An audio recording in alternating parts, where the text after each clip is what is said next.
Huawei rumored to be planning a Mate X-T successor launch later this year, and it will be equipped with a more powerful Kirin 9020.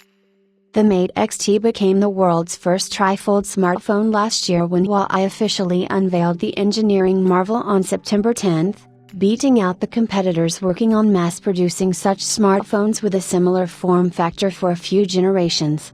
Transforming from a concept to ending up on the production line, what is impressive is how Huawei managed to beat the overwhelming odds that were stacked against it, but it is not stopping this momentum, as a tipster claims that a second-generation trifold smartphone is being prepared and it will ship with more powerful internals that include the Kirin 9020. A new design will unlikely be adopted, but there is a possibility that Huawei will refine the Mate X-T successor to make it more durable apart from a chipset upgrade. Weibo tipster Fixed Focus Digital has not mentioned any other changes arriving to the second-generation Mate X-T. The Kirin 9020 was the latest silicon announced by the former Chinese giant, and it currently powers the Mate 70 series. Despite being limited to the 7nm process for this SoC release, Huawei has been able to incorporate some changes to the Kirin 9020, as it features a 12-core cluster with hyperthreading, leading to better multi-core performance than the Kirin 9010 released in early 2024.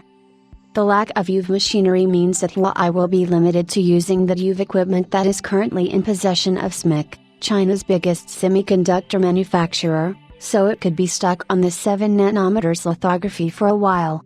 This means that as futuristic as the Mate X-T successor will be, its performance will be capped due to the US trade sanctions in place.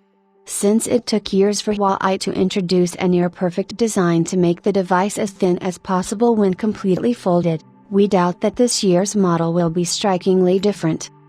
However, we can expect the company to introduce some changes that make the display more durable, and perhaps the internals include a larger battery. Other than that, you have a computing device that can fold into a 6.4-inch handset, and when completely unfolded, you are greeted with a 10.2-inch tablet. Regarding functionality, Huawei has likely set the gold standard for trifold smartphones, which is why we will probably be seeing these specifications on the Mate X-T successor.